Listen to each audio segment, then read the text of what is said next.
La cabeza olmeca.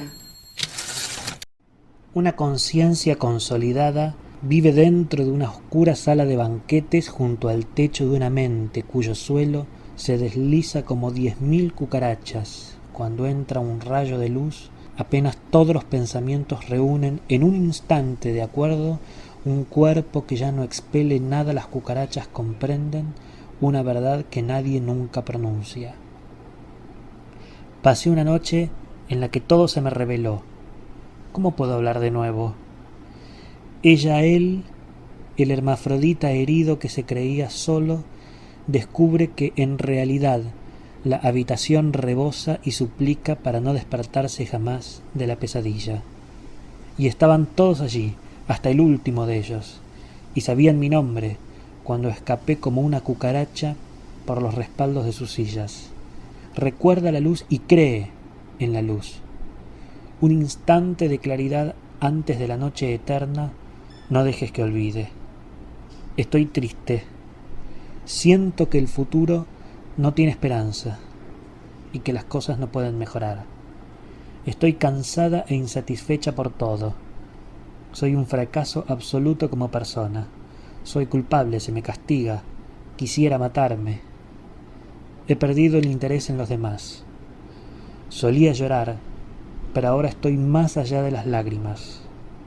No consigo tomar decisiones, no consigo comer, no consigo dormir, no consigo pensar. No puedo superar mi soledad, mi miedo, mi disgusto. No consigo escribir, no consigo amar. Galopo hacia la muerte. Tengo pánico a la medicación. No consigo hacer el amor. No consigo estar sola.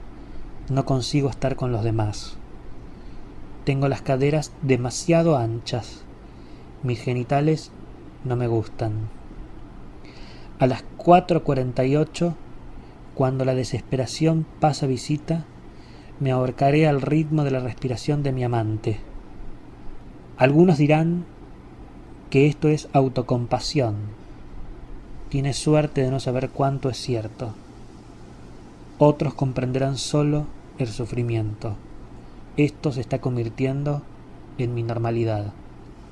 Una habitación de caras sin expresión observa mi sufrimiento, tan desprovistas de sentido como para suponer una intención diabólica.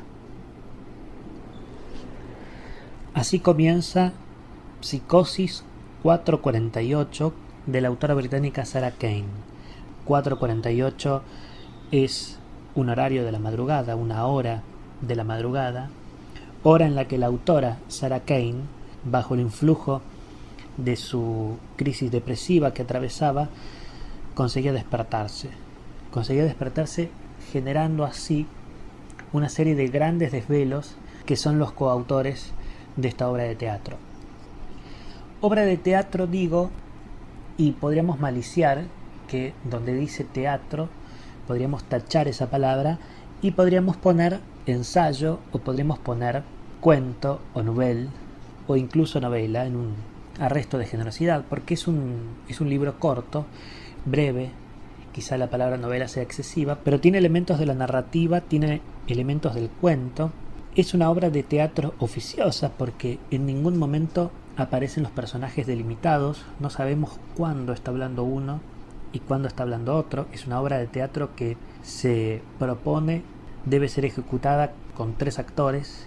Así ha sido en la vida material, en la vida de los escenarios, pero la autora deliberadamente nos confunde, y es una confusión que debemos agradecer, sobre si efectivamente esas voces discordantes, esas voces que dialogan, efectivamente corresponden a personas distintas, o estamos hablando de una voz unánime, de una voz solitaria, de un soliloquio de la conciencia, de una multiplicidad de voces que conviven en la mente de una sola persona.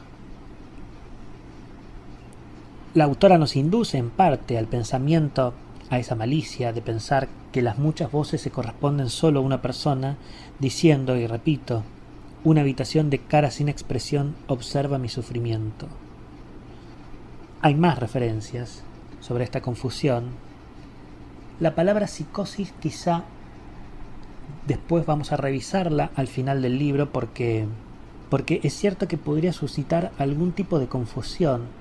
Efectivamente, la psicosis admite esta idea de la multiplicidad de voces, de la disforia linguae, ¿no?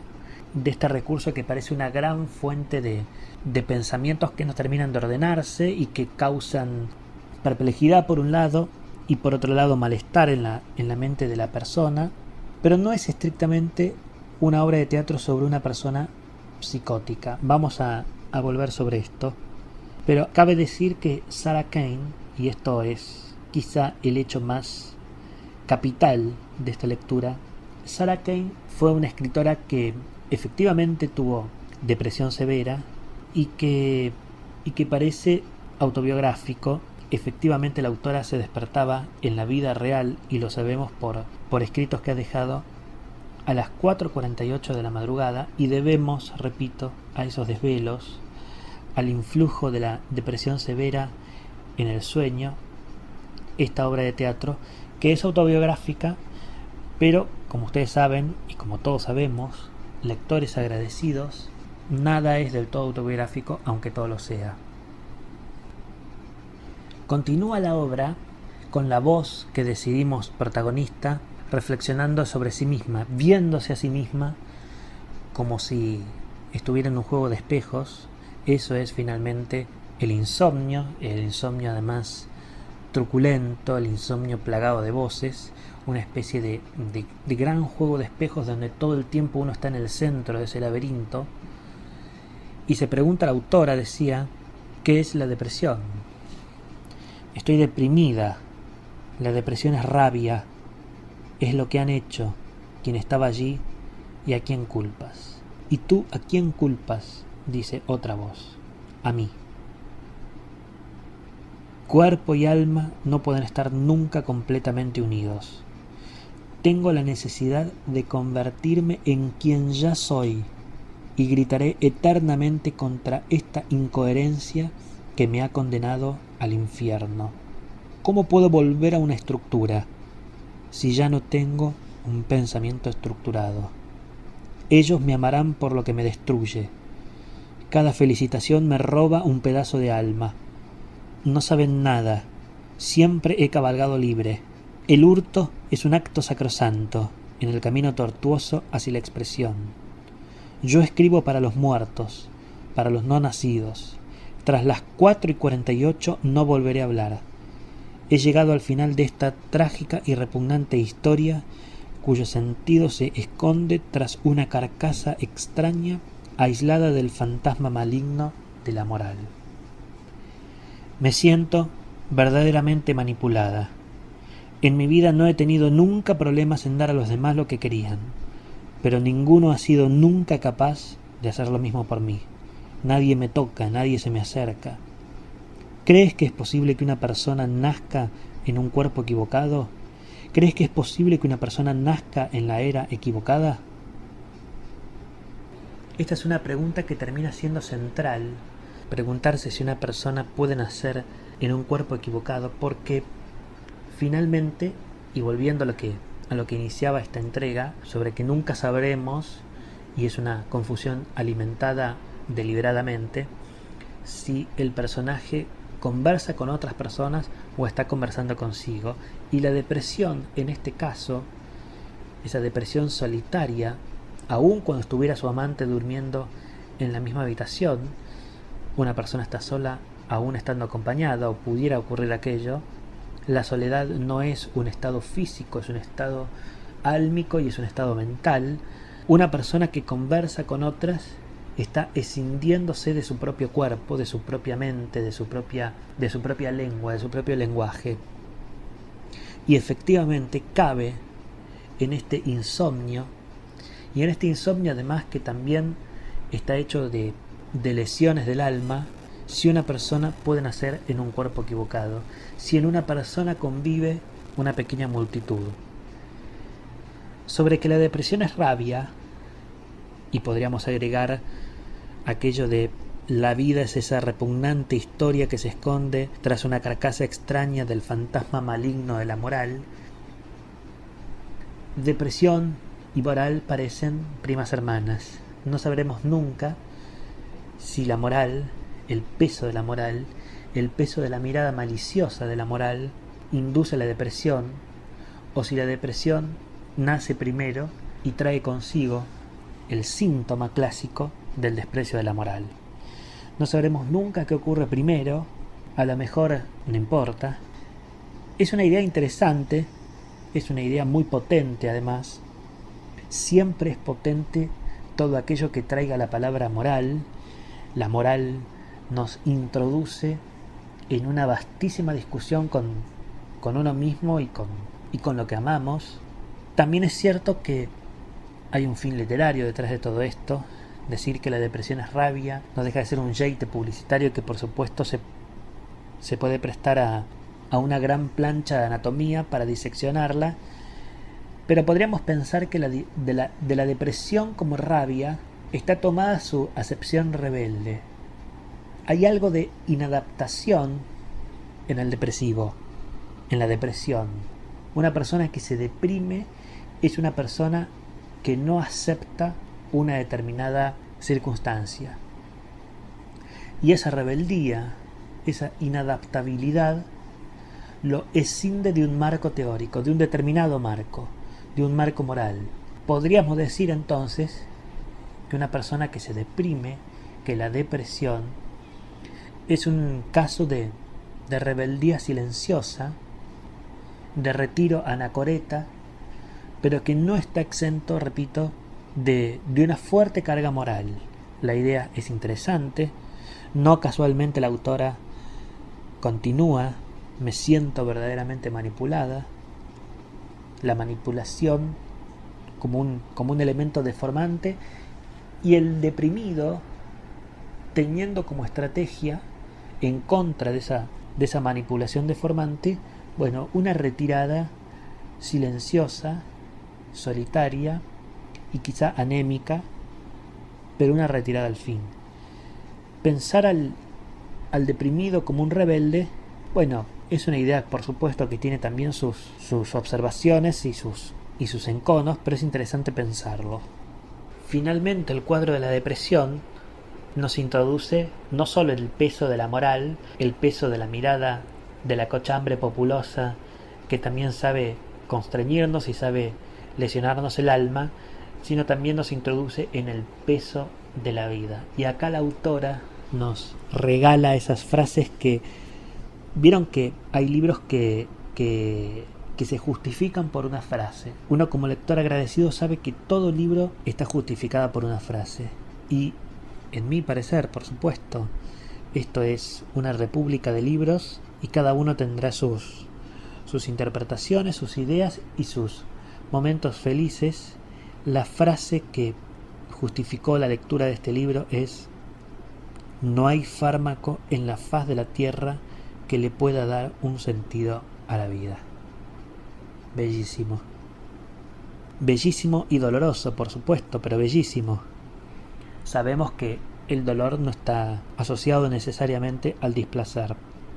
Esta es la idea capital del libro. Una persona aterrorizada por la medicación, aterrorizada por ese fantasma que se cierne como un espectro comunista, despreciando los fármacos que no pueden dar un sentido a la vida. Finalmente es lo único que importa, el sentido a la vida, pero por lo demás fármacos irrenunciables. Uno no puede renunciar a lo que le daña. Magnífica idea, magnífica idea. Decía que la autora, en una especie de juego deliberado, nos niega si esas voces son efectivamente dueñas de personas o si las voces ocurren en la mente de la sola protagonista, una protagonista que está en plena conciencia de todo, quizá con los sentidos, con los órganos sensoriales excitados, dueña de una conciencia total y absoluta, que llega a la conclusión de que los fármacos no dan sentido a la vida, que llega a otras conclusiones, que la depresión es rabia, que los ojos maliciosos de la moral se introducen como como una abeja aguijoneando a su víctima, y agrega en esta conciencia absoluta: sé lo que hago hasta demasiado bien. Hasta demasiado bien. Otra bellísima observación. La palabra hasta es la que le da ese toque. Sé lo que hago demasiado bien sería una bravuconada, sería una jactancia, ¿no? Como esas personas que trabajan de saberlo todo, trabajan de inteligentes. Todos conocemos a uno que uno le pregunta algo, conversa con algo, y esa persona dice: sé lo que digo, sé lo que hago, sé lo que pienso demasiado bien. Eso es una jactancia, pero la palabra hasta atenúa esa jactancia. Sé lo que hago hasta demasiado bien. Hay un lamento allí. Es notable cómo la palabra puede inducirnos ese tipo de idea. Sé lo que hago hasta demasiado bien, como si dijéramos: tengo la condena de una conciencia absoluta. Estoy en contacto total, penosamente, con todo lo que hago y con todo lo que me rodea. De regreso a los fármacos, decía que esta obra de teatro fragmentaria y oficiosa, podríamos decir que también era un ensayo y quizá una nouvelle, un cuento largo que no está exento de leyenda. Sobre los fármacos decía: hay una serie de prospectos. Naufragando en un mar de lógica, continúa la obra, este horrendo estado de parálisis todavía enferma. Síntomas: no come, no duerme, no habla, ningún impulso sexual, desesperada, quiere morir. Diagnosis: estado patológico de sufrimiento. Aparece la sertralina, el sopriclone, el merelil, la lofepramina, etcétera, etcétera. Además de narrar la autora sobre el influjo de estos fármacos, de estas balas mágicas, como dirían los chinos precristianos, voy a leer una conclusión del médico. Tomados de manera desordenada después de que la paciente se haya cansado de los efectos colaterales y de la ausencia de mejoras tangibles. Síntomas de crisis de abstinencia, vértigo y confusión. La paciente ha seguido cayéndose, desmayándose y corriendo delante de los coches. Ideas maniacales. Cree que el terapeuta es el anticristo. Ha rechazado cualquier cura posterior. 100 aspirinas y una botella de Cabernet Sauvignon búlgaro de 1986. La paciente se ha despertado en un charco de vómito y ha dicho: duerme con un perro y te levantarás llena de pulgas. Fuertes dolores de estómago. Ninguna otra reacción. Dice la paciente: la ventanilla se abre, luz fría. La televisión habla llena de ojos, los fantasmas del lugar. Y ahora estoy tan asustada, veo cosas, oigo cosas y no sé quién soy. Fuera la lengua, pensamiento bloqueado, el fragmentarse progresivo de mi mente. Demoledor testimonio. El fragmentarse progresivo de mi mente, dice la personaje autora, si este no es un libro purga, un libro catártico, un libro autobiográfico, y de esa fragmentación progresiva de la mente está hecha esta obra de teatro, que también es fragmentaria. Llegados a este punto, quiero leerles una página entera y vamos a analizar qué significa después, como una especie de alabanza no del todo deseada a este estado de turbación y de depresión. Somos anatemas, los parias de la razón. ¿Por qué estoy herida? He visto imágenes de Dios. Todo pasará. Poneos manos a la obra, antes de que seáis reducidos a pedazos. Todo pasará. Cuando hayáis visto la luz de la desesperación, el resplandor de la angustia, seréis conducidos a las tinieblas. Si hay ruinas, habrá ruinas. Los nombres de los culpables serán gritados desde lo alto de los tejados. Teme a Dios y a sus pérfidas asambleas. Todo pasará. Todas las palabras de mi aliento fétido, recuerda la luz y cree en la luz. Una apostilla mía, así comenzaba la obra. Cristo ha muerto y los monjes están en éxtasis. Una apostilla mía, bellísima frase. Nosotros somos los abyectos que destituyen a nuestros jefes y queman incienso a Baal. Acércate ahora, razonemos juntos. La salud se encuentra sobre la montaña de la casa del Señor, en el horizonte del alma que renuncia para siempre. La cabeza está enferma, la redecilla del corazón destrozada. Baila sobre la tierra sobre la que camina la sabiduría. Decirse grandes mentiras, la crónica locura del cuerdo. El gran dolor empieza. A las 4:48, cuando la lucidez pasa visita, durante 1 hora y 12 minutos estoy en mí. Cuando ha pasado, estoy de nuevo oída, marioneta a pedazos, ridícula, chiflada.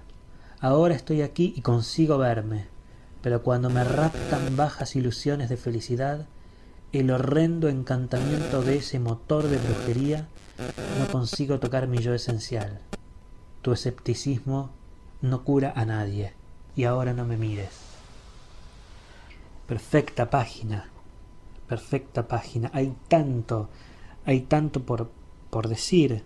Parece una intervención bíblica, el abuso de la I, como en la Biblia. Y Dios dijo, hágase la luz, y se hizo la luz, y vio que la luz era buena, ¿no? Ese estilo bíblico de narración, bellísimamente replicado por la autora.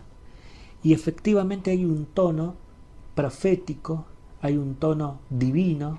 Resulta bellísimo y resulta muy particular que el estado de depresión, y que ese estado, a pesar del influjo de los fármacos, decía efectivamente a las 4:48, cuando la lucidez pasa visita, durante 1 hora y 12 minutos estoy en mí, ¿no? Como si se manejara por raptos que son cortos y que hay que aprovecharlos. Llegamos a estas palabras: baila sobre la tierra sobre la que camina la sabiduría, la salud se encuentra sobre la montaña de la casa del Señor, en el horizonte del alma.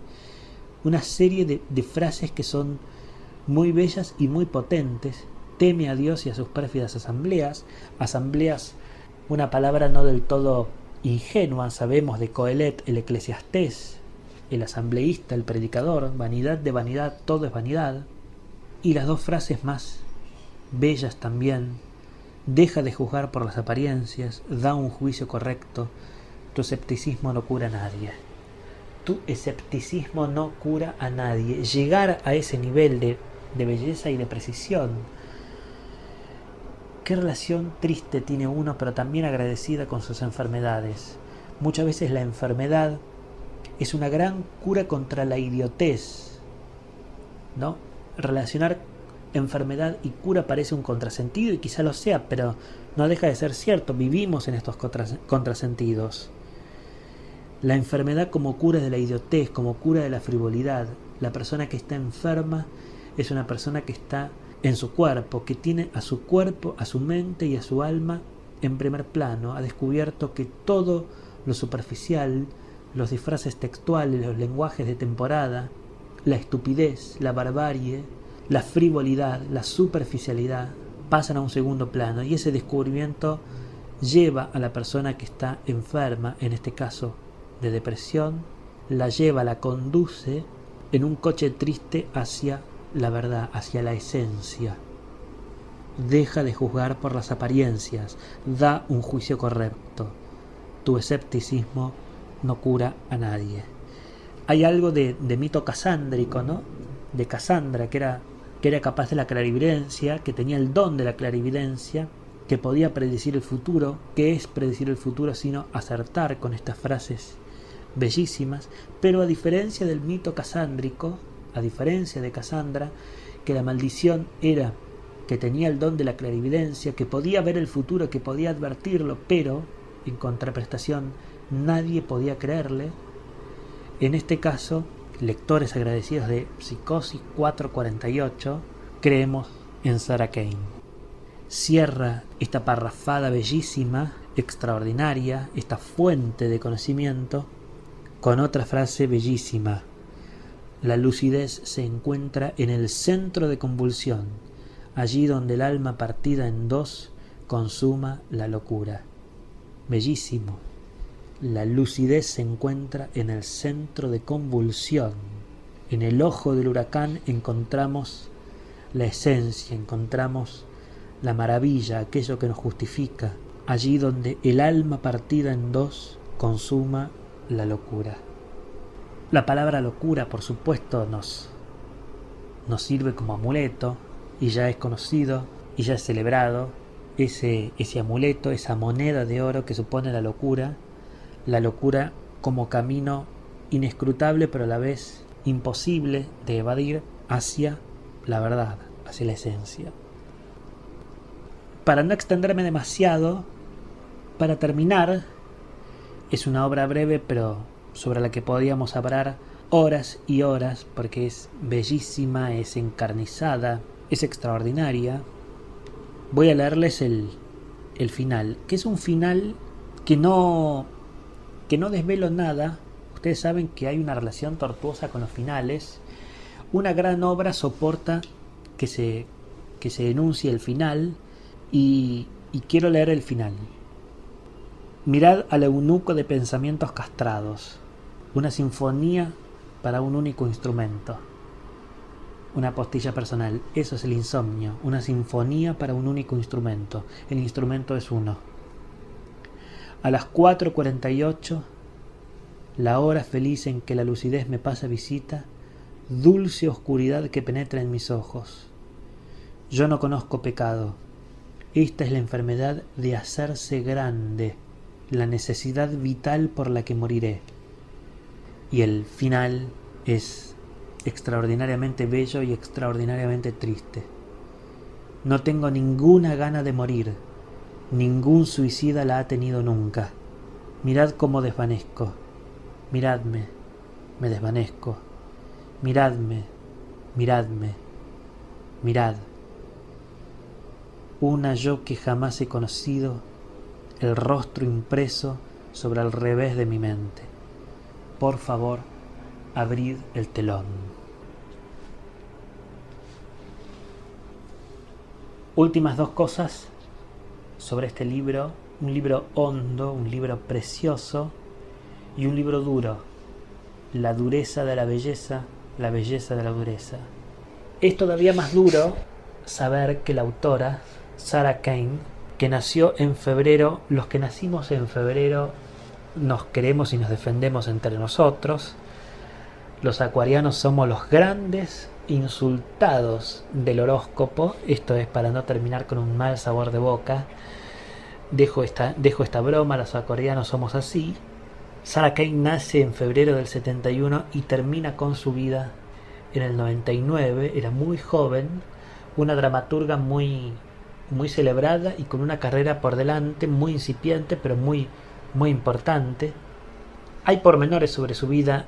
Yo no me voy a centrar en la biografía de la autora, primero porque ustedes pueden buscarla por ustedes mismos en internet y va a ser mucho más copiosa esa búsqueda de lo que yo pudiera decir en 2 o 3 palabras. Pero también es cierto que uno como lector se introduce en este texto, y por lo menos es lo que me pasó a mí. Hablo por mí, no sé con otros lectores qué ocurrió, pero es cierto que uno es imposible escindir en todo momento a la autora del libro, porque uno sabe que Sarah Kane padeció depresión severa y que este libro es extraordinariamente autobiográfico. Y quizá este nivel, esta hondura que consigue la autora, solo puede ser conseguida cuando efectivamente la enfermedad tomó el cuerpo de la autora. Por momentos da la sensación, a mí me dio la sensación, que uno estaba siendo insolente, que uno se convierte en un lector insolente y que está olisqueando la ventana del vecino y está conociendo un secreto que no debería conocer.